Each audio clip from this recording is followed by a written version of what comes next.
दोस्तों, आज की कहानी में आपका स्वागत है। लेकिन कहानी शुरू करने से पहले कमेंट करके हमें ज़रूर बताएं कि आप हमारी वीडियोस कहां से देख रहे हैं। और हाँ, वीडियो को लाइक करें और चैनल को सब्सक्राइब करना ना भूलें। काला धुआं सीधा मेरी आंखों में जा रहा था, अपने ससुर के हाथों में।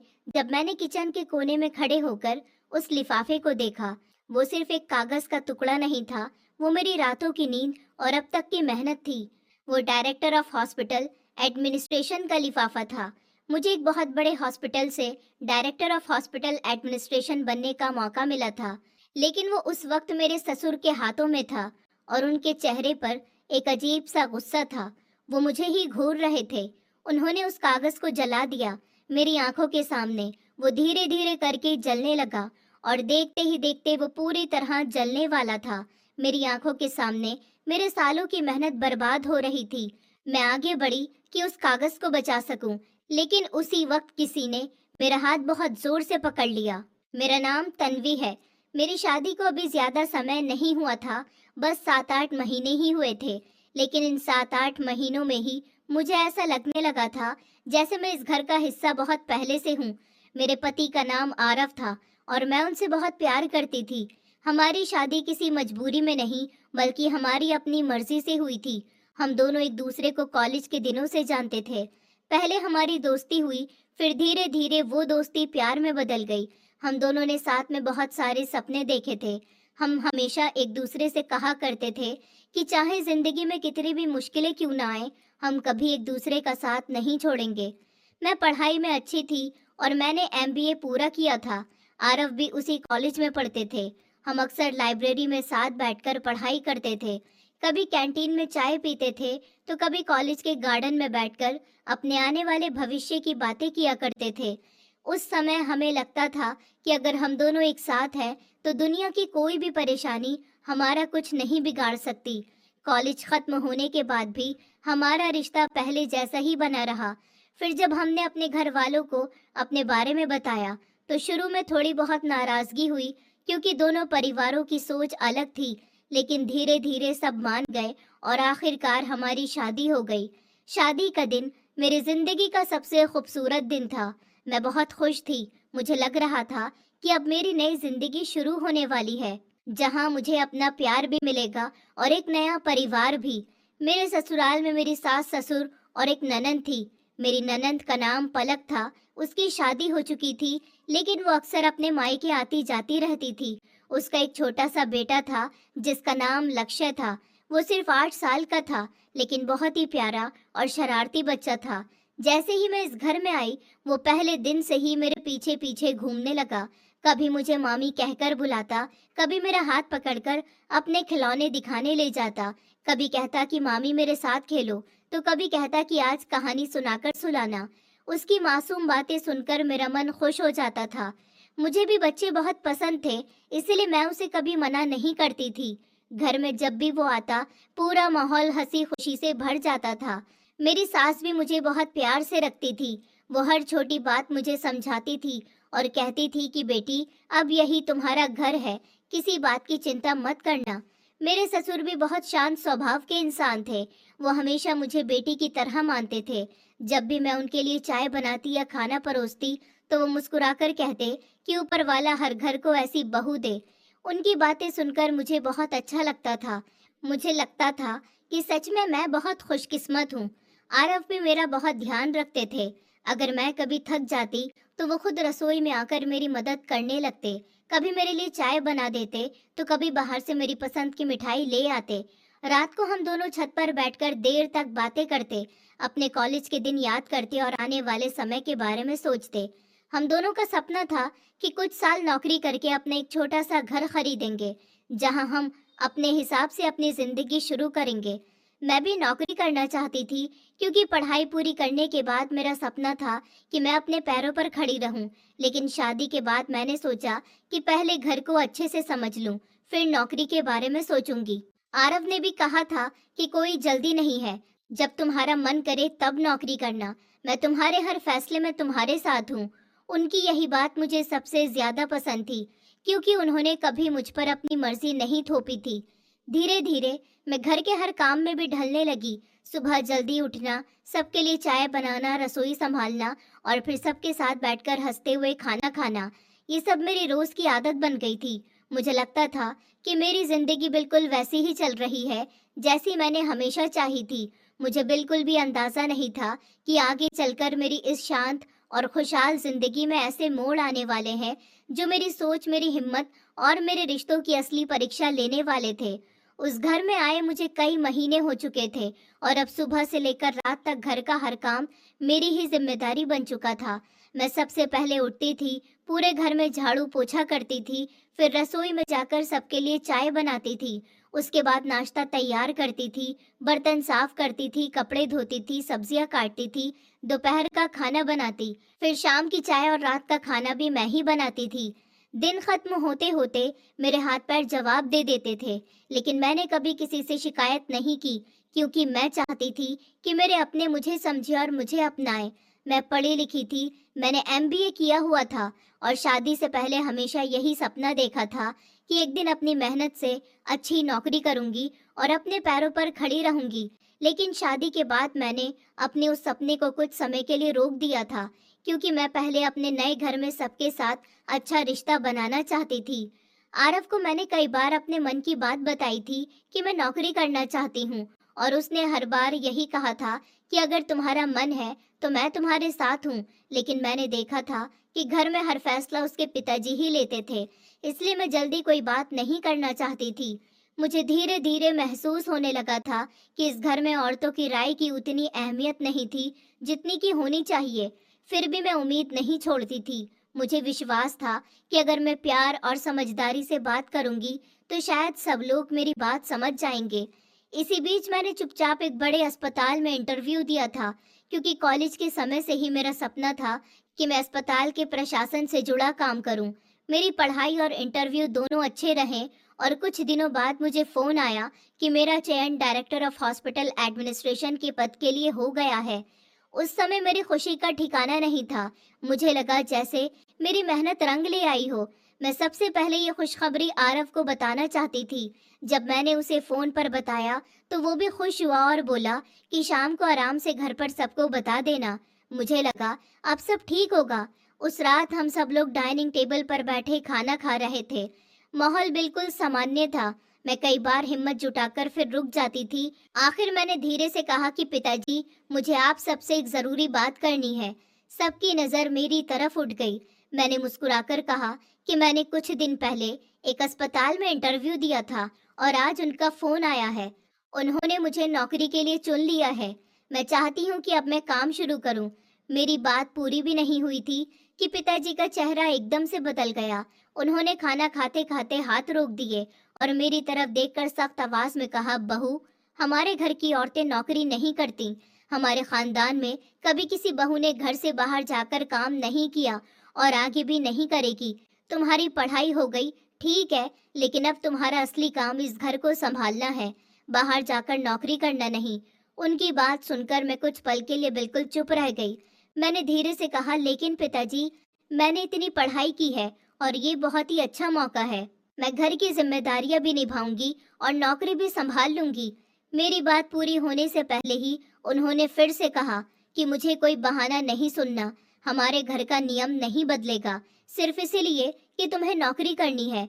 मैंने एक नजर आरव की तरफ देखा। मुझे उम्मीद थी कि वो मेरी बात का साथ देगा, लेकिन वो सर झुकाकर चुपचाप बैठा रहा। उसने एक शब्द भी नहीं कहा। उसकी खामोशी ने मुझे उन बातों से भी ज्यादा दुख दिया जो अभी अभी मेरे सामने कही गई थी। मुझे ऐसा लगा जैसे मैं उस मेज पर अकेली बैठी हूँ। मेरी आंखों में आंसू आ गए, लेकिन मैंने खुद को संभाल लिया।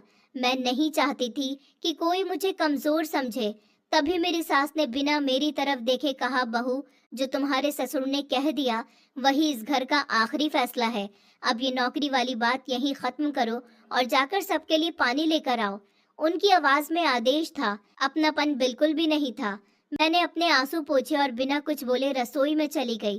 पानी के गिलास भरते समय मेरे हाथ कांप रहे थे। मुझे लग रहा था कि जैसे मेरे सारे सपने एक पल में टूट गए हों। मैं एक एक गिलास सबके सामने रखती गई, लेकिन किसी ने मेरी तरफ देखकर ये भी नहीं पूछा कि मैं क्या महसूस कर रही हूँ। मैं फिर चुपचाप रसोई में लौट आई और बर्तन समेटने लगी। बाहर सब लोग खाना खाकर अपने अपने कमरों में चले गए, लेकिन मेरे मन में हजारों सवाल घूम रहे थे। क्या शादी के बाद एक लड़की के सारे सपने खत्म हो जाते हैं? क्या पढ़ाई सिर्फ डिग्री लेने के लिए होती है? क्या अपनी पहचान बनाने की चाह रखना गलत है? और सबसे बड़ा सवाल ये था कि जिसने हमेशा मेरा साथ देने का वादा किया था, वो आज मेरी सबसे ज्यादा जरूरत के समय बिल्कुल खामोश क्यों रहा? उस रात मैं देर तक सो नहीं सकी। अगली सुबह मैं रोज की तरह जल्दी उठ गई थी। मैंने पूरे घर की सफाई की, फिर रसोई में जाकर सबके लिए चाय और नाश्ता तैयार करने लगी। मेरे मन में पिछली रात की बातें बार बार घूम रही थी, लेकिन मैंने किसी से कुछ नहीं कहा। तभी दरवाजे की घंटी बजी। मैं उस समय रसोई में थी, इसलिए बाहर नहीं जा सकी। पिताजी जाकर दरवाजा खोल कर आए। डाकिया उनके हाथ में एक बड़ा सा लिफाफा देकर चला गया। उन्होंने पहले तो सोचा कि शायद अस्पताल से उनके लिए कोई कागज आया होगा, क्योंकि वो उसी अस्पताल में वार्ड बॉय की नौकरी करते थे और अक्सर अस्पताल की तरफ से जरूरी कागजात उनके पास आते जाते रहते थे। लेकिन जैसे ही उन्होंने लिफाफे पर लिखा हुआ नाम ध्यान से पढ़ा, उनका चेहरा एकदम से बदल गया। उस पर मेरा नाम साफ साफ लिखा था और अस्पताल की मोहर लगी हुई थी। उन्हें तुरंत समझ आ गया कि ये उसी नौकरी से जुड़ा हुआ पत्र है जिसके बारे में मैंने पिछली रात बात की थी। उनके चेहरे पर गुस्सा साफ दिखाई देने लगा। उन्होंने बिना एक पल रुके लिफाफा खोला। अंदर से नियुक्ति का पत्र निकला और वो तेज कदमों से रसोई की तरफ बढ़ने लगे। उस समय मैं गैस पर चाय चढ़ाकर नाश्ते की तैयारी कर रही थी। उन्होंने आते ही वो कागज मेरे सामने लहराया और गुस्से में बोले, लगता है तुम्हें हमारी एक बात भी समझ नहीं आई। कल रात साफ साफ मना किया था ना, फिर भी तुमने इतनी बड़ी बात हमसे छिपाकर रखी। मैं कुछ बोल पाती उससे पहले ही उन्होंने पास रखी माचिस उठाई और उस कागज को आग लगा दी। देखते ही देखते वो कागज जलने लगा। मेरी आंखों के सामने मेरी महीनों की मेहनत, मेरी पढ़ाई, मेरे सपने सब राख बनते जा रहे थे। मैं घबराकर आगे बढ़ी और उस जलते हुए कागज को बचाने की कोशिश की, लेकिन तभी मेरी सास ने मेरा हाथ कसकर पकड़ लिया और मुझे पीछे खींचते हुए बोली, बहू, तुम्हें अभी तक हमारी बात समझ नहीं आई क्या? जब इस घर के बड़े एक बार फैसला कर चुके हैं तो उसके बाद किसी और की मर्जी नहीं चलती। कान खोल कर सुन लो, इस घर की बहू नौकरी नहीं करेगी और अगर तुमने दोबारा इस घर से बाहर कदम निकालने की कोशिश भी की तो अच्छा नहीं होगा। उनकी आवाज इतनी सख्त थी कि मैं कुछ पल के लिए बिल्कुल चुप रह गई। मेरी आंखों से आंसू लगातार बह रहे थे, लेकिन किसी के चेहरे पर मेरे लिए जरा सी भी नरमी नहीं थी। मैं बस उस जलते हुए कागज को देखती रही जो कुछ ही सेकंड में पूरी तरह से राख बन चुका था। मुझे ऐसा लगा जैसे किसी ने मेरी पहचान ही मुझसे छीन ली हो। तभी आरव भी वहां आ गया। उसने कमरे का माहौल देखा, लेकिन कुछ नहीं बोला। उसने एक नजर मेरी तरफ देखा, फिर अपने माता पिता की तरफ और बिना कुछ कहे वहीं खड़ा रहा। उसकी खामोशी मेरे दिल को सबसे ज्यादा चुभ रही थी। मुझे उम्मीद थी कि कम से कम वो तो मेरी मेहनत की कीमत समझेगा, लेकिन उस समय उसने भी मेरा साथ नहीं दिया। मैंने अपने आंसू पोंछे और चुपचाप वापस चूल्हे के सामने जाकर खड़ी हो गई, क्योंकि मुझे समझ आ गया था कि इस घर में मेरी बात सुनने वाला फिलहाल कोई नहीं था। लेकिन उसी पल मैंने मन ही मन एक फैसला भी कर लिया कि चाहे रास्ता कितना ही मुश्किल क्यों ना हो, मैं अपने सपनों को हमेशा के लिए खत्म नहीं होने दूंगी। क्योंकि मेहनत से हासिल किया हुआ सपना सिर्फ एक कागज जल जाने से खत्म नहीं होता। उसे पूरा करने की हिम्मत अगर दिल में जिंदा रहे तो एक दिन रास्ता जरूर निकल आता है।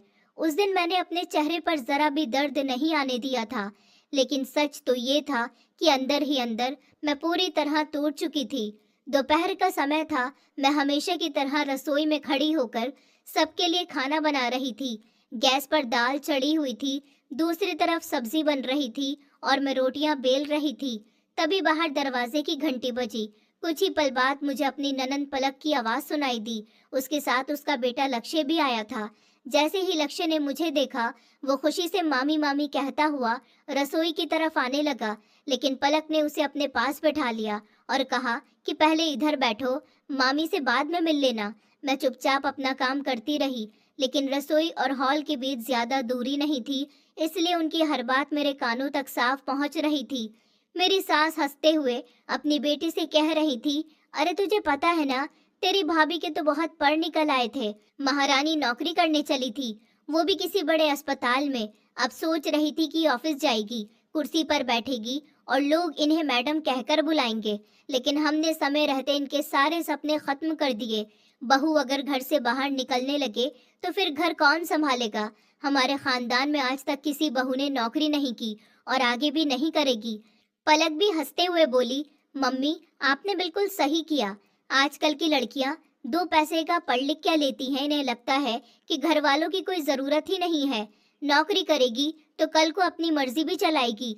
मेरी सास फिर बोली, और वैसे भी किस बात की कमी है इस घर में? तेरे पिताजी भी कमा रहे हैं और आरव भी अच्छी नौकरी करता है, फिर इसे बाहर जाकर काम करने की क्या जरूरत है? सच कहूँ तो इसे अपने ऊपर बहुत घमंड हो गया था। अस्पताल की डायरेक्टर बनना चाहती थी, लेकिन अब देखो आखिर में रसोई में खड़ी रोटियां ही तो बना रही है। यही इसकी असली जगह है।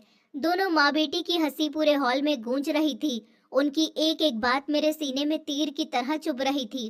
कुछ महीने पहले तक मैं सोचती थी कि समय के साथ सब मुझे समझेंगे, लेकिन अब मुझे साफ दिखाई देने लगा था कि ये लोग मुझे कभी समझना ही नहीं चाहते। मैं चाहती तो उसी वक्त बाहर जाकर जवाब दे सकती थी, लेकिन मैंने ऐसा नहीं किया। मैंने अपने हाथों से आंसू भी नहीं पोंछे, क्योंकि मैंने खुद को रोने ही नहीं दिया। मैं बस चुपचाप रोटियां सेकती रही और मन ही मन खुद से एक वादा करती रही कि अब मेरी लड़ाई किसी से बहस करके नहीं, बल्कि अपनी समझदारी से होगी। खाना तैयार होने के बाद मैंने सबको खाना परोसा, जैसे कि हर रोज परोसती थी। किसी ने मेरी तरफ देखा तक नहीं। सब लोग आराम से बातें करते हुए खाना खाते रहे और मैं चुपचाप बर्तन समेटती रही। काम खत्म करके मैं धीरे से अपने कमरे में चली गई। कमरे का दरवाजा बंद किया और कुछ पल तक बिना कुछ बोले वहीं खड़ी रही। फिर मैंने अलमारी खोली, उसके अंदर रखा छोटा सा लॉकर निकाला और कांपते हाथों से उसकी चाबी घुमाई। लॉकर खुलते ही मेरी नजर उस फाइल पर पड़ी जिसे मैं शादी के दिन से बहुत संभाल कर रखी हुई थी। मैंने उसे धीरे से बाहर निकाला और कुछ देर तक उसे अपने हाथों में पकड़े रही। उस फाइल के अंदर सिर्फ कागज नहीं थे, बल्कि एक ऐसा सच छिपा था जो अगर आज सामने आ जाता तो इस घर के कई लोगों के चेहरे से नकाब उतर जाता। लेकिन मैंने अभी तक किसी को उसके बारे में कुछ नहीं बताया था, क्योंकि मुझे हमेशा सही समय का इंतजार था। मैं जानती थी कि बिना सबूत के कोई भी सच लोगों को सच नहीं लगता, इसलिए मैंने हर जरूरी चीज संभाल कर रखी थी। मैं फाइल को देखते हुए हल्का सा मुस्कुराई और खुद से कहा, अभी नहीं, लेकिन बहुत जल्द वो दिन आएगा जब यही कागज मेरी सबसे बड़ी ताकत बनेंगे और उस दिन कोई मेरे सपनों को आग लगाकर खत्म नहीं कर पाएगा। उसी पल मैंने एक और फैसला किया कि चाहे घर में किसी को बताऊं या नहीं, लेकिन मैं अस्पताल जरूर जाऊंगी। वहां जाकर पूरी बात समझूंगी और अपने भविष्य का फैसला डरकर नहीं, बल्कि सोच समझकर करूंगी। अब मुझे किसी के सहारे की उम्मीद नहीं थी। मुझे समझ आ गया था कि अगर मुझे अपनी पहचान बचानी है तो सबसे पहले मुझे खुद अपने लिए खड़ा होना होगा। और शायद मेरी जिंदगी का असली मोड़ अब यहीं से शुरू होने वाला था। उस रात जब घर के सारे लोग अपने अपने कमरों में चले गए तो मैं भी धीरे से अपने कमरे में आ गई, लेकिन मेरे मन में पूरे दिन की बातें घूम रही थी। मुझे समझ नहीं आ रहा था कि आखिर मैं क्या करूं। तभी आरव भी कमरे में आया। मैंने उसकी तरफ देखा और धीरे से कहा, आरव, मुझे तुमसे एक जरूरी बात करनी है। उसने मेरे पास बैठते हुए कहा, हाँ तन्वी बोलो, क्या बात है? मैंने भर आई आंखों से कहा, मैं कल अस्पताल जाकर अपनी नौकरी ज्वाइन करना चाहती हूँ, लेकिन तुम्हारे मम्मी पापा मुझे ऐसा नहीं करने देंगे। उन्होंने तो मेरा अपॉइंटमेंट लेटर तक जला दिया। मैं अब और अपने सपनों को टूटते हुए नहीं देख सकती। आरव ने मेरा हाथ अपने हाथ में लिया और प्यार से बोला, तुम बिल्कुल भी मत डरो। मम्मी पापा की चिंता मुझे करने दो, मैं उनसे बात कर लूंगा। तुमने इतनी मेहनत से पढ़ाई की है, तुम्हें अपना सपना पूरा करने का पूरा हक है। तुम कल सुबह ही अस्पताल जाओ और अपनी नौकरी ज्वाइन कर लो। बाकी जो भी होगा मैं संभाल लूंगा। उसकी ये बात सुनकर कई दिनों बाद मेरे चेहरे पर हल्की सी मुस्कान आई। मुझे लगा कि कम से कम मेरा पति तो मेरे साथ खड़ा है। उस रात में थोड़ी सुकून से सोई, क्योंकि पहली बार मुझे लगा कि शायद मेरी जिंदगी अब बदलने वाली है। अगली सुबह मैं जल्दी उठ गई। रोज की तरह घर का सारा काम निपटाया, सबके लिए चाय बनाई, नाश्ता तैयार किया और फिर अपने कमरे में चली गई। मैंने अलमारी खोली तो सबसे पहले मेरी नजर उस साड़ी पर पड़ी जो मेरी माँ ने मेरी शादी के समय मुझे अपने हाथों से दी थी। उस साड़ी को हाथ में लेते ही मेरी आंखें भर आईं। मेरी माँ का मेरी शादी के सिर्फ 2 महीने बाद ही देहांत हो गया था, लेकिन उनकी दी हुई हर चीज आज भी मेरे लिए किसी आशीर्वाद से कम नहीं थी। मैंने प्यार से उस साड़ी को अपने माथे से लगाया और मन ही मन कहा, माँ, अगर आज आप होती तो मुझे देखकर बहुत खुश होती। मुझे आशीर्वाद देना कि मैं अपने सपने पूरे कर सकूं।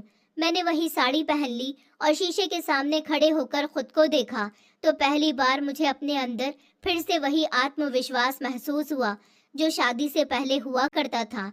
उधर आरव भी तैयार हो रहा था। वो एक प्राइवेट कंपनी में ऑफिस असिस्टेंट की नौकरी करता था।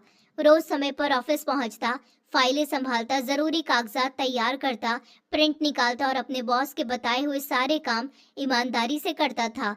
उसकी तनख्वाह करीब 30,000 रुपए थी। उसी से घर का काफी खर्च चलता था और मेरे ससुर की लगभग 20,000 रुपए की कमाई भी घर में आती थी। लेकिन पिछले कुछ महीनों से आरव के ऑफिस में परेशानी चल रही थी और उसकी सैलरी समय पर नहीं मिल रही थी। घर का खर्च संभालना मुश्किल होता जा रहा था। यही वजह थी कि मैंने नौकरी करने का फैसला और भी मजबूती से किया था। मुझे लगा अगर मैं भी कमाने लगूंगी तो घर की जिम्मेदारियां हल्की हो जाएंगी और किसी पर बोझ भी नहीं रहेगा। मैं तैयार होकर कमरे से बाहर निकली तो मेरी सास ने मुझे ऊपर से लेकर नीचे तक देखा। उनका चेहरा गुस्से से लाल हो गया। उन्होंने तेज आवाज में कहा, वाह महारानी, आज तो बहुत सज धज कर निकली हो। इतनी सुबह सुबह कहाँ जाने की तैयारी है? मैं कुछ बोलती उससे पहले मैंने आरव की तरफ देखा। उसने मुझे हिम्मत देने के लिए हल्का सा सर हिलाया। तब मैंने शांत आवाज में कहा, मम्मी जी, मैं शाम तक वापस आ जाऊंगी। उन्होंने फिर गुस्से से पूछा, लेकिन जा कहाँ रही हो? मैंने बिना डरे कहा, मैं अस्पताल जा रही हूँ और आज से वही अपनी नौकरी ज्वाइन करने वाली हूँ।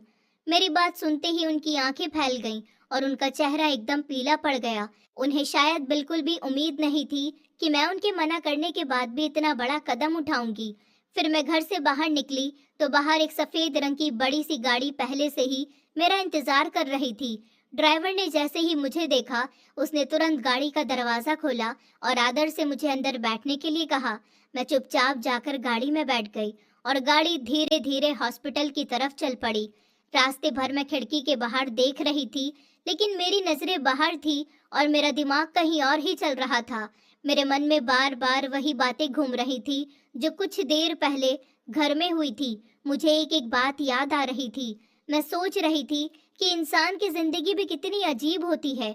कभी ऐसा समय था जब मुझे हर बात पर नीचा दिखाया जाता था, मेरी बात की कोई कीमत नहीं थी, और आज वही किस्मत मुझे ऐसी जगह लेकर जा रही थी जहां लोग मेरा इंतजार कर रहे थे, मुझे सम्मान देने के लिए खड़े थे।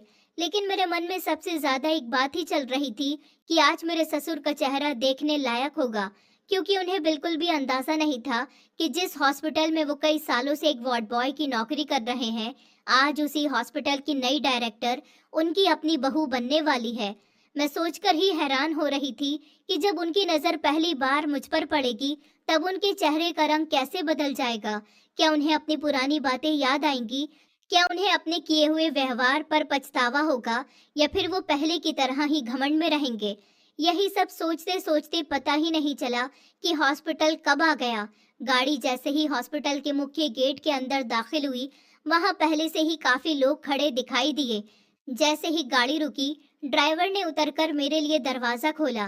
मैं धीरे से गाड़ी से नीचे उतरी तो सामने हॉस्पिटल के डॉक्टर, नर्स, स्टाफ और कई दूसरे कर्मचारी मेरा स्वागत करने के लिए लाइन लगाकर खड़े थे। सबके चेहरे पर मुस्कान थी। किसी के हाथ में फूलों का गुलदस्ता था तो कोई ताली बजा रहा था। मुझे देखकर सभी ने एक साथ मुस्कुराकर मेरा स्वागत किया। एक डॉक्टर आगे आए और उन्होंने बहुत आदर के साथ मेरे हाथ में एक सुंदर सा गुलदस्ता दिया। फिर सबने मुझे नई डायरेक्टर बनने की बधाई दी। मैं बस हल्की सी मुस्कान के साथ सबको धन्यवाद देती रही। उसके बाद मुझे पूरे सम्मान के साथ मेरे ऑफिस तक ले जाया गया। मेरा ऑफिस बहुत बड़ा और सुंदर था।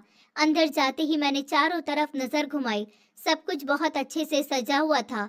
बड़ी सी टेबल, आरामदायक कुर्सी, सामने कई कुर्सियां और दीवारों पर हॉस्पिटल से जुड़ी कई जरूरी चीजें लगी हुई थी।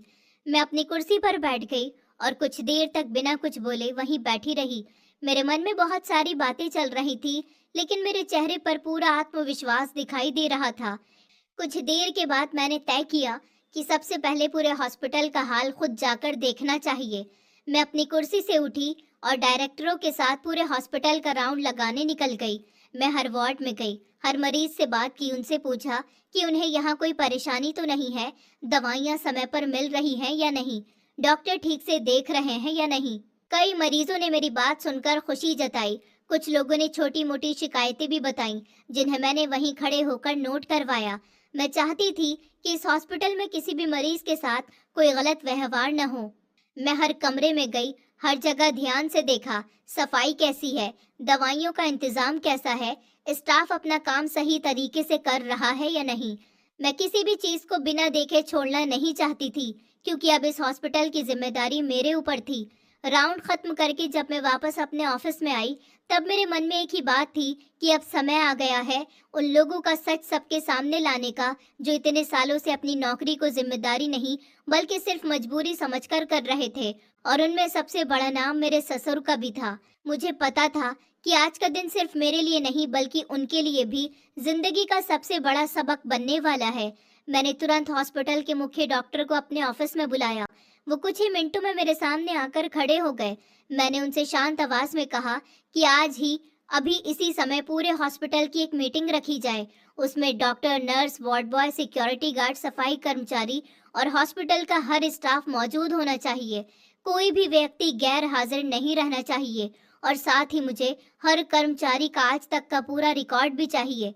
मैं देखना चाहती हूँ कि किसने कितनी ईमानदारी से काम किया है, किसने कितनी लापरवाही की है, किसके खिलाफ कितनी शिकायतें आई हैं और किसका व्यवहार मरीजों के साथ कैसा रहा। डॉक्टर ने मेरी बात ध्यान से सुनी और बिना कोई सवाल जवाब किए तुरंत वहां से चले गए। कुछ ही देर में पूरे हॉस्पिटल में मीटिंग की सूचना दे दी गई। हर कर्मचारी को कहा गया कि सभी लोग तय समय पर मीटिंग हॉल में पहुंच जाएं। उधर डॉक्टर और दूसरे कर्मचारी जल्दी जल्दी सभी फाइलें इकट्ठा करने लगे। थोड़ी देर बाद मेरे सामने फाइलों का बड़ा सा ढेर रख दिया गया। मैंने एक एक फाइल खोलकर ध्यान से पढ़नी शुरू की। किसी की तारीख लिखी थी तो किसी के खिलाफ कई शिकायतें दर्ज थी। मैं हर बात बहुत ध्यान से देख रही थी, क्योंकि मैं बिना सबूत के कोई भी फैसला नहीं लेना चाहती थी। थोड़ी ही देर में मीटिंग हॉल पूरा भर चुका था। सभी कर्मचारी अपनी अपनी जगह पर बैठे थे। कोई धीरे धीरे बातें कर रहा था तो कोई ये सोच रहा था कि आखिर नए डायरेक्टर ने अचानक इतनी बड़ी मीटिंग क्यों बुला ली। तभी मैं अपनी फाइलें लेकर मीटिंग हॉल के अंदर पहुंची। जैसे ही मैं अंदर गई, पूरा हॉल एकदम शांत हो गया। सभी लोग सम्मान से अपनी जगह से खड़े हो गए। मैंने सबको बैठने का इशारा किया और खुद सामने जाकर खड़ी हो गई। मेरी नजर धीरे धीरे पूरे हॉल में घूम रही थी। तभी मेरी नजर मेरे ससुर पर जाकर रुकी। वो बाकी वार्ड बॉय के साथ पीछे की तरफ खड़े थे। उन्होंने जैसे ही मुझे पूरे आत्मविश्वास के साथ सबके सामने खड़ा देखा, उनकी आंखें हैरानी से पूरी तरह फैल गईं। उनके चेहरे का रंग एक पल में उड़ गया। उन्हें जैसे अपनी आंखों पर भरोसा ही नहीं हो रहा था। वो बार बार मुझे देख रहे थे, फिर अपने आसपास खड़े लोगों को देख रहे थे। शायद उन्हें लग रहा था कि वो कोई सपना देख रहे हैं।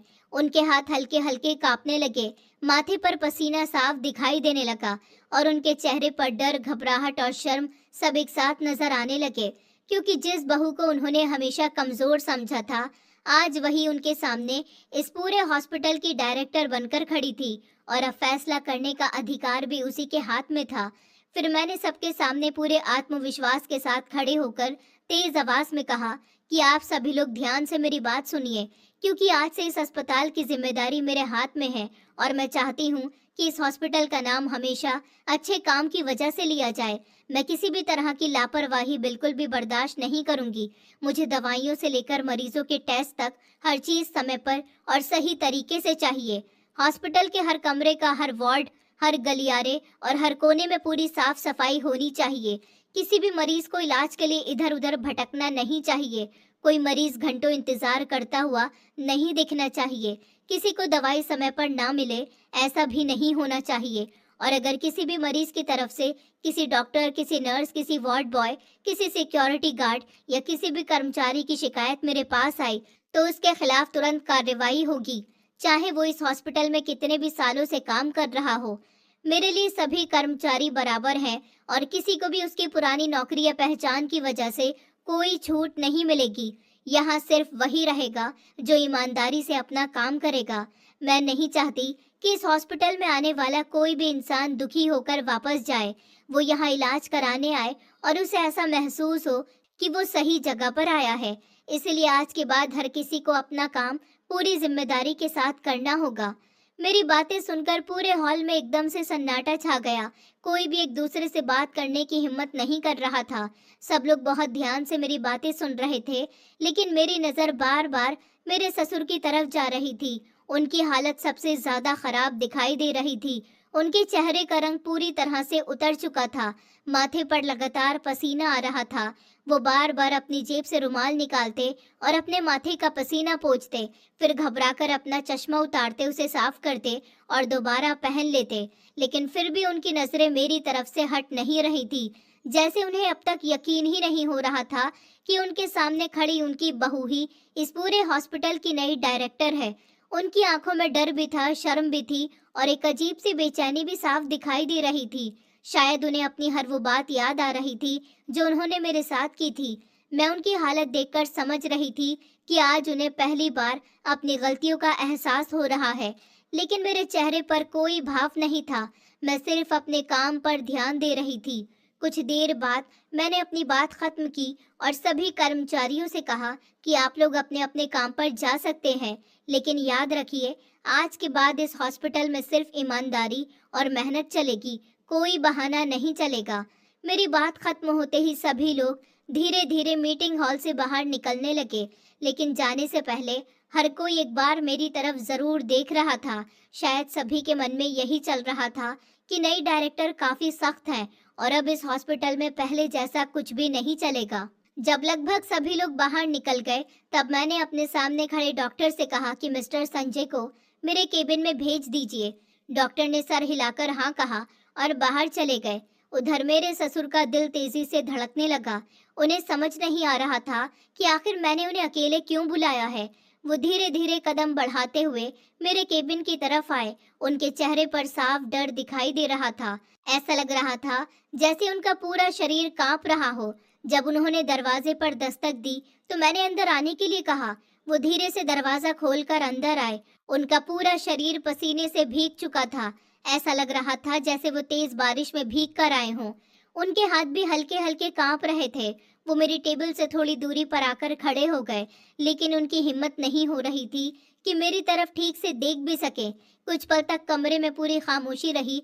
फिर उन्होंने हिचकिचाते हुए मेरी तरफ देखा और धीमी आवाज में बोले, तन्वी, तुम यहाँ। उनकी बात पूरी भी नहीं हुई थी कि मैंने उन्हें बीच में ही रोक दिया।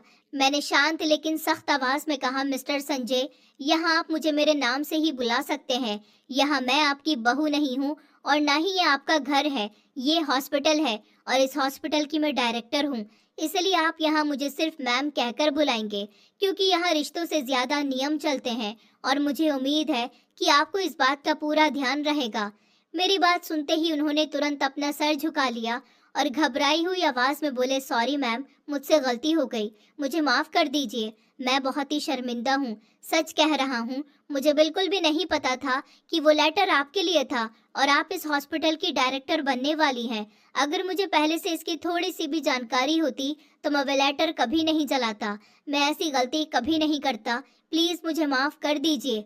उनकी ये बात सुनते ही मेरे अंदर का गुस्सा और बढ़ गया, क्योंकि मुझे साफ साफ समझ आ गया था कि उन्हें अपनी गलती का दुख नहीं है, बल्कि इस बात का अफसोस है कि उन्हें पहले सच पता नहीं था।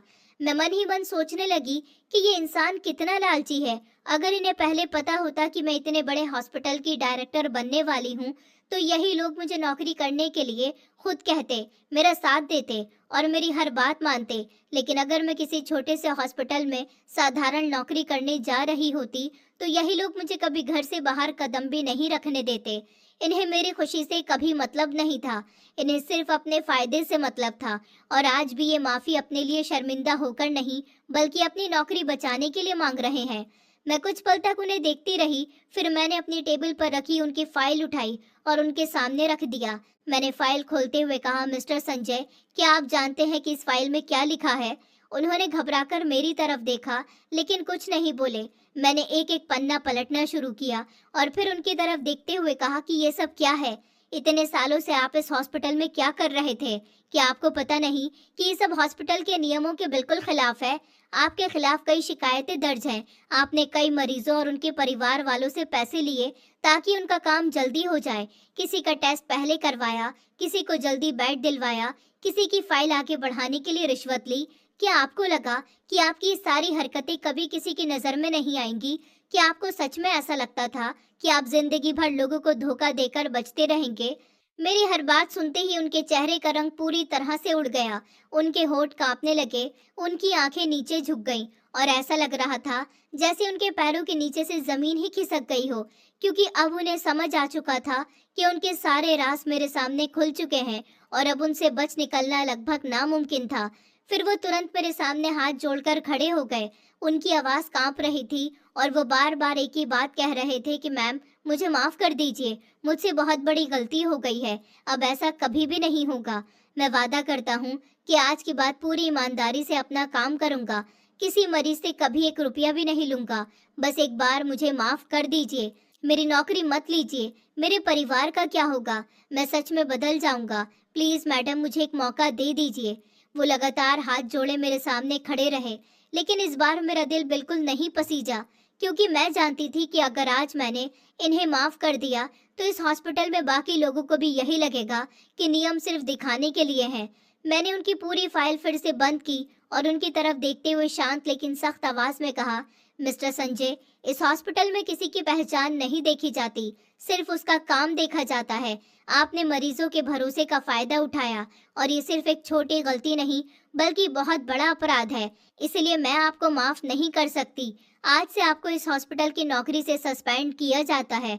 आगे की जांच पूरी होने तक आप यहाँ कोई काम नहीं करेंगे। मेरी बात सुनते ही उनका सर झुक गया, उनकी आंखों में आंसू आ गए, लेकिन अब बहुत देर हो चुकी थी। उन्होंने धीरे से सर हिलाया और बिना कुछ बोले मेरे केबिन से बाहर निकल गए। पूरे हॉस्पिटल में ये खबर कुछ ही देर में फैल गई कि नई डायरेक्टर ने अपने ही ससुर को नियम तोड़ने की वजह से सस्पेंड कर दिया।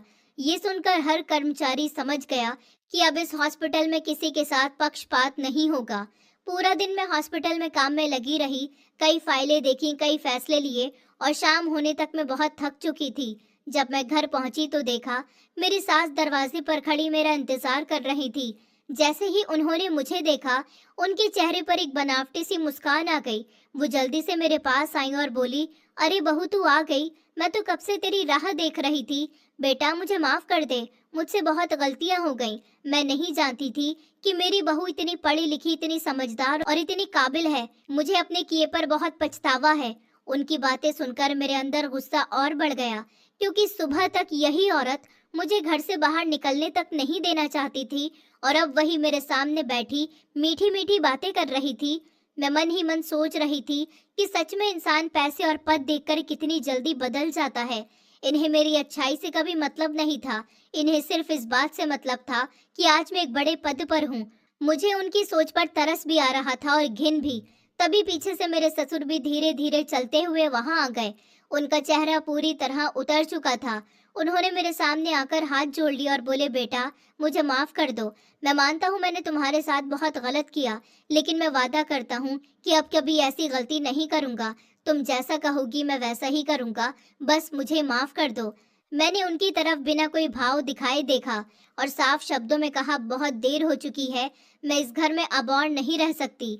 मेरी बात सुनते ही पूरे घर में सन्नाटा छा गया। किसी को समझ नहीं आया कि मैं आगे क्या करने वाली हूँ। इतना कहकर मैं सीधे अपने कमरे में चली गई। मैंने अलमारी खोली, फिर उसके अंदर रखा अपना लॉकर निकाला और उसकी चाबी से उसे खोला। लॉकर के अंदर कई जरूरी कागज रखे थे। उन्हीं में से एक पुरानी फाइल निकाली जिसमें एक वसीयत रखी हुई थी। ये वही वसीयत थी जिसके बारे में इस घर में आज तक किसी को कुछ भी नहीं पता था, यहाँ तक कि मेरे पति आरव को भी नहीं। मैं वो फाइल लेकर नीचे हॉल में आई, तब तक आरव भी अपनी नौकरी से घर लौट चुके थे। घर के सभी लोग हॉल में बैठे थे। मैंने बिना कुछ कहे वो वसीयत सबके सामने टेबल पर रख दी। सभी लोग हैरानी से उसे देखने लगे। फिर मैंने एक गहरी सांस ली और कहा, आज मैं आप सबको एक ऐसा सच बताने जा रही हूँ जो आज तक मैंने किसी को नहीं बताया। मेरी बात सुनते ही सब लोग मेरी तरफ देखने लगे। मैंने धीरे धीरे कहना शुरू किया, जिस हॉस्पिटल की आज मैं डायरेक्टर बनी हूँ, सिर्फ उसकी डायरेक्टर ही नहीं बल्कि उसकी मालिक भी मैं ही हूँ। वो हॉस्पिटल किसी दूसरे का नहीं बल्कि मेरे दादाजी का है। ये सुनते ही सबके चेहरे बदल गए। किसी को अपनी बातों पर भरोसा नहीं हो रहा था। मैंने आगे कहा, कई साल पहले मेरे पिताजी ने अपने परिवार की मर्जी के खिलाफ जाकर मेरी माँ से प्यार की शादी की थी। इसलिए मेरे दादाजी ने गुस्से में आकर उन्हें अपनी सारी प्रॉपर्टी से बेदखल कर दिया था। उसके बाद मेरे मम्मी पापा अलग रहने लगे। कुछ साल के बाद मेरे पिताजी का देहांत हो गया। तब मेरी माँ ने अकेले ही मुझे पाला, मुझे पढ़ाया, मुझे हर मुश्किल से बचाकर बड़ा किया। उन्होंने कभी मुझे किसी चीज की कमी महसूस नहीं होने दी। उधर समय के साथ दादाजी की तबीयत खराब रहने लगी। उन्हें अपनी गलती का एहसास हुआ। तब उन्होंने हमें अपने पास बुलाया, हमें माफ किया और फिर से अपना लिया। उसके बाद मैं, मेरी माँ हमेशा उनके साथ ही रहने लगे। लेकिन मेरी जिंदगी तब बदली जब कॉलेज में मेरी मुलाकात आरफ से हुई। पहली बार मैंने उसे देखा तो वो मुझे बहुत अच्छा लगा। धीरे धीरे हमारी दोस्ती हुई और फिर हम दोनों एक दूसरे को पसंद करने लगे। मैं चाहती तो पहले ही उसे अपने बारे में सब कुछ बता सकती थी, लेकिन मेरी आदत हमेशा से बहुत साधारण रहने की थी। इतने पैसे और इतनी बड़ी पहचान होने के बाद भी मैंने कभी दिखावा नहीं किया। मैं हमेशा साधारण कपड़े पहनती थी और साधारण लोगों की तरह रहती थी। मेरी सभी दोस्त भी मिडिल क्लास परिवारों से थी, इसलिए पूरे कॉलेज को यही लगता था कि मैं भी उन्हीं जैसी एक सामान्य लड़की हूँ। और मैंने कभी किसी को अपनी असली पहचान नहीं बताई, क्योंकि मैं चाहती थी कि लोग मुझे मेरे स्वभाव से पहचाने, मेरे पैसों से नहीं। कुछ समय के बाद मैंने तय किया कि अब मैं आरव को अपना सच बता दूं कि मैं किसी मिडिल क्लास परिवार से नहीं, बल्कि इस शहर के सबसे बड़े बिजनेसमैन की पोती हूँ, जिनके कई हॉस्पिटल और बड़ी बड़ी कंपनियां हैं। लेकिन जिस दिन मैं उसे सब कुछ बताने वाली थी, उसी दिन उसने भी मुझे अपना एक दर्द बताया। उसने कहा कि कॉलेज में वो पहले एक बहुत ही अमीर लड़की से प्यार करता था, लेकिन उस लड़की ने सिर्फ एक शर्त जीतने के लिए उससे झूठे प्यार का नाटक किया था। जब सच सामने आया तो उसका दिल पूरी तरह टूट गया और उसके बाद उसे अमीर लड़कियों से नफरत होने लगी। उसकी बातें सुनकर मैं डर गई। मुझे लगा अगर मैंने उसे अपने बारे में सच बता दिया तो शायद वो भी मुझे उसी लड़की जैसा समझेगा और मुझसे दूर चला जाएगा। मैं उसे खोना नहीं चाहती थी, इसलिए मैंने चुप रहना ही सही समझा। दूसरी तरफ मेरे दादाजी ने भी मुझे इस घर में शादी करने से मना किया था, क्योंकि उन्होंने पहले ही पता कर लिया था कि आरव की माँ बहुत लालची स्वभाव की है। लेकिन मैंने उनसे कहा, दादाजी आप गलत समझ रहे हैं, आरव बहुत अच्छा इंसान है, मैं उसी से शादी करूंगी, मैं उसके साथ खुश रहूंगी। आखिरकार उन्होंने मेरी खुशी के लिए हाँ कर दी और मेरी शादी इस घर में हो गई। शादी के बाद भी मैंने कभी अपनी असली पहचान किसी को नहीं बताई। मैं पहले की तरह ही साधारण कपड़े पहनती रही, साधारण बहू बनकर रही, क्योंकि मैं चाहती थी कि लोग मुझे मेरे दिल से अपनाएं। लेकिन धीरे धीरे मुझे समझ आने लगा कि इस घर में पैसों की कितनी अहमियत है। जब मैंने देखा कि आरव की नौकरी में परेशानी चल रही है, उसकी सैलरी समय पर नहीं मिल रही, तब मैंने दादाजी से बात की और उनसे कहा कि मैं अब उनकी जिम्मेदारी संभालना चाहती हूँ। तभी दादाजी ने मेरे लिए उस हॉस्पिटल में डायरेक्टर ऑफ मैनेजमेंट की नियुक्ति का लेटर भेजा था। लेकिन वो लेटर मेरे हाथ तक पहुंचने से पहले ही मेरे ससुर ने देख लिया और बिना कुछ जाने समझे उसे फाड़कर जला दिया, क्योंकि उन्हें लगा कि अगर मैं नौकरी करने लगी तो घर पर उनका हुक्म नहीं चलेगा। मैंने जब ये सारी बातें एक एक करके सबके सामने बताई तो मेरी सास और ससुर दोनों के चेहरे सफेद पड़ गए। उन्हें समझ ही नहीं आ रहा था कि क्या कहें। उधर आरव बस लगातार मेरी तरफ देखे जा रहा था। उसकी आंखों में हैरानी भी थी और हजारों सवाल भी। मैं धीरे धीरे उसके पास गई और उसकी आंखों में देखते हुए कहा, आरव मुझे माफ कर दो, मैं तुमसे इतना बड़ा सच नहीं छिपाना चाहती थी, लेकिन मैं मजबूर थी। मैं तुम्हें खोना नहीं चाहती थी। मैं डरती थी कि कहीं तुम भी मुझे उसी लड़की जैसा ना समझ लो जिसने तुम्हारा भरोसा तोड़ा था। आज मैं ये सच अपनी मर्जी से नहीं, बल्कि हालात की वजह से बता रही हूँ। मैं गरीब नहीं हूँ, लेकिन मैंने हमेशा एक साधारण लड़की की तरह जीना पसंद किया, क्योंकि मुझे दौलत से ज्यादा रिश्तों की कीमत पता है। और मैं चाहती थी कि तुम मुझे मेरे दिल के लिए चाहो, मेरे नाम और पैसों के लिए नहीं। फिर मैंने आरव की तरफ उम्मीद भरी नजरों से देखा। मुझे लगा था कि शायद वो मेरी मजबूरी समझेगा और मेरी बात सुनेगा, लेकिन उस समय उसका गुस्सा इतना ज्यादा था कि वो मेरी कोई बात सुनने को तैयार ही नहीं था। उसकी आंखों में सिर्फ दर्द और धोखे का एहसास था। वो गुस्से में मेरी तरफ आया और बोला, मुझे तुमसे बिल्कुल भी ऐसी उम्मीद नहीं थी। तुमने भी मेरे साथ वही किया जिससे मैं सबसे ज्यादा डरता था। तुमने इतने सालों तक मुझसे इतना बड़ा सच छुपाया। मुझे तुम पर सबसे ज्यादा भरोसा था, लेकिन तुमने भी मेरा भरोसा तोड़ दिया। अब मैं तुम्हारा चेहरा भी नहीं देखना चाहता। तुम अभी इसी वक्त इस घर से चली जाओ। उसकी बातें सुनकर मेरी आंखों से लगातार आंसू बह रहे थे। मैं बार बार उसे समझाने की कोशिश कर रही थी कि मैंने ये सब किसी लालच में नहीं किया था, मैं सिर्फ उसे खोने से डरती थी। लेकिन उसने मेरी एक बात भी नहीं सुनी। मेरी सास और ससुर भी मुझे रोकना चाहते थे, क्योंकि अब उन्हें अपनी गलतियों का एहसास हो चुका था। लेकिन उस समय आरव इतना ज्यादा गुस्से में था कि उनके सामने भी किसी की कुछ कहने की हिम्मत नहीं हुई। आखिरकार मैंने भारी मन से अपना सामान उठाया और उस घर से बाहर निकल गई, जिस घर को मैंने अपना घर समझा था। वहां से इस तरह जाना मेरे लिए बहुत दर्दनाक था। मेरे पास जाने के लिए कोई और जगह भी नहीं थी, इसलिए मैं सीधे अपने दादाजी के घर चली गई। वहां पहुंचते ही दादाजी ने मेरा उदास चेहरा देखा तो सब समझ गए। उन्होंने मुझे अपने पास बैठाया और प्यार से पूछा, क्या हुआ बेटा? तब मैं खुद को रोक नहीं पाई और रोते हुए मैंने उन्हें शुरू से आखिर तक सारी बात बता दी। मेरी बात सुनने के बाद दादाजी ने गहरी सांस ली और बोले, बेटा, मैंने तुम्हें पहले ही समझाया था कि रिश्ते भरोसे पर चलते हैं। सच जितनी जल्दी बता दिया जाए उतना अच्छा होता है। लेकिन उस समय तुमने मेरी बात नहीं मानी। मैंने रोते हुए उनका हाथ पकड़ लिया और कहा, दादाजी, मुझे माफ कर दीजिए। मैं नहीं जानती थी कि सब कुछ इस तरह से हो जाएगा। मैं तो सिर्फ अपना रिश्ता बचाना चाहती थी, लेकिन सब कुछ बिखर गया। अब मैं क्या करूं? मुझे कुछ समझ नहीं आ रहा। दादाजी ने मेरे सर पर हाथ रखा और बोले, तुम चिंता मत करो। अगर तुम्हारा प्यार सच्चा है तो एक दिन सब ठीक हो जाएगा।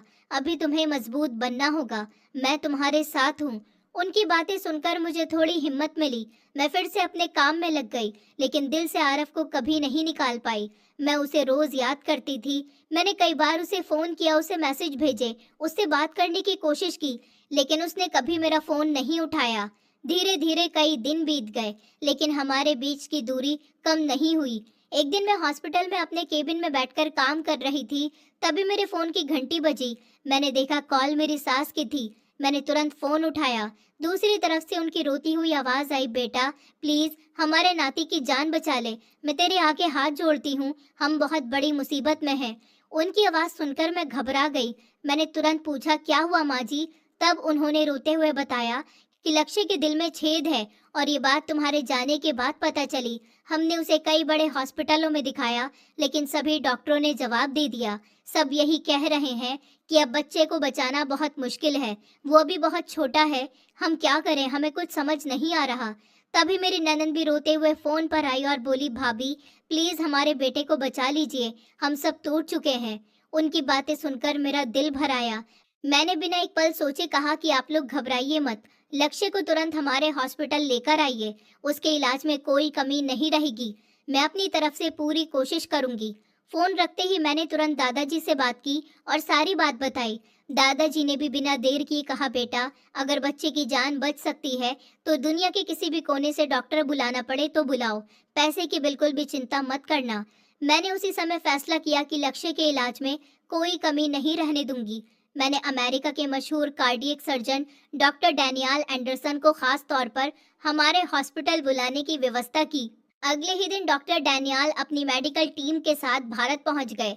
उन्होंने सबसे पहले लक्ष्य के सभी जरूरी टेस्ट करवाए, फिर उसकी ईसीजी, इको और बाकी सारी रिपोर्ट्स को बहुत ध्यान से देखा।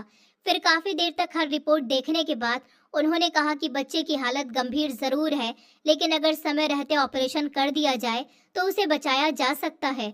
उनकी ये बात सुनकर पूरे परिवार की उम्मीदें फिर से जाग उठी। अगले दिन सुबह ऑपरेशन की पूरी तैयारी की गई। ऑपरेशन थिएटर पूरी तरह तैयार था। सभी मशीनों की दोबारा जांच की गई। लक्ष्य को ऑपरेशन थिएटर में ले जाया गया। उसे बेहोशी की दवा दी गई और डॉक्टर डैनियल अपनी पूरी टीम के साथ ऑपरेशन शुरू करने लगे। बाहर पूरा परिवार ऊपर वाले से प्रार्थना कर रहा था। मेरी सास लगातार रो रही थी। मेरी ननद की हालत भी बहुत खराब थी।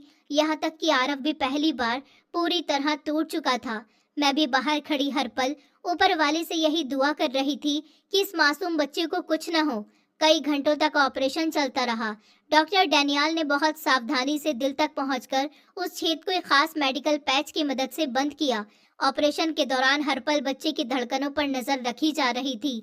आखिरकार कई घंटों की मेहनत के बाद ऑपरेशन सफल हो गया। थोड़ी देर बाद डॉक्टर डैनियल मुस्कुराते हुए ऑपरेशन थिएटर से बाहर आए और बोले, अब डरने की कोई जरूरत नहीं है, आपका बच्चा बिल्कुल सुरक्षित है। ऑपरेशन पूरी तरह सफल रहा है। ये सुनते ही सबकी आंखों से खुशी के आंसू निकल पड़े। मेरी सास ने वहीं खड़े होकर ऊपर वाले का धन्यवाद किया। मेरी ननंद रोते हुए मेरे गले लग गई और बार बार कहने लगी, भाभी, अगर आज आप नहीं होती तो मैं अपने बेटे को हमेशा के लिए खो देती। उसी समय मेरे ससुर भी मेरे सामने आए। उनकी आंखों में पछतावा साफ दिखाई दे रहा था। उन्होंने हाथ जोड़कर कहा, बेटा, मुझे माफ कर दो। मैंने तुम्हारे साथ बहुत अन्याय किया, लेकिन आज तुमने हमारे परिवार की सबसे बड़ी खुशी हमें वापस दे दी। तुमने किसी से बदला नहीं लिया, बल्कि हमारे बच्चे की जान बचाकर साबित कर दिया कि तुम्हारा दिल कितना बड़ा है। मैं सच में अपनी हर गलती के लिए शर्मिंदा हूँ। मेरी सास भी रोते हुए बोली, बेटा, मुझे भी माफ कर दे। तूने आज साबित कर दिया कि असली अमीरी पैसों में नहीं, बल्कि इंसानियत में होती है। तभी आरव धीरे धीरे मेरे सामने आया। उसकी आंखें भी नम थी। उसने कुछ पल तक मेरी तरफ देखा और बोला, तन्वी, मुझे माफ कर दो। मैंने गुस्से में आकर तुम्हारी बात सुने बिना ही तुम्हें बहुत गलत समझ लिया था। आज मुझे एहसास हुआ कि तुमने जो भी किया वो सिर्फ हमारे रिश्ते को बचाने के लिए किया था। तुमने हमारे परिवार के लिए इतना सब कुछ किया और बदले में हमने तुम्हें सिर्फ दर्द दिया। अगर हो सके तो मुझे माफ कर दो और एक मौका दे दो। मैं बिना कुछ कहे उसकी आंखों में देखती रही और मेरी आंखों से भी आंसू निकल आए। मैंने उसका हाथ पकड़ लिया और कहा, मुझे तुमसे कभी नफरत नहीं थी। मैं तो बस चाहती थी कि एक दिन तुम सच समझ जाओ। मेरी बात सुनते ही आरव ने मुझे अपने गले लगा लिया। पूरा परिवार ये देखकर खुश हो गया। मेरी सास मुस्कुराते हुए बोली, बेटा, अब अपने घर वापस चलो। ये घर तुम्हारा है। तुम्हारे बिना ये घर कभी पूरा नहीं हो सकता। मेरे ससुर ने भी कहा, बेटा, अब हम सच में बदल चुके हैं। हमें अपनी गलतियों का एहसास हो गया है। हमें एक मौका और दे दो। हम तुम्हें हमेशा बेटी की तरह रखेंगे। मैंने सबकी बातें सुनी, फिर दादाजी की तरफ देखा।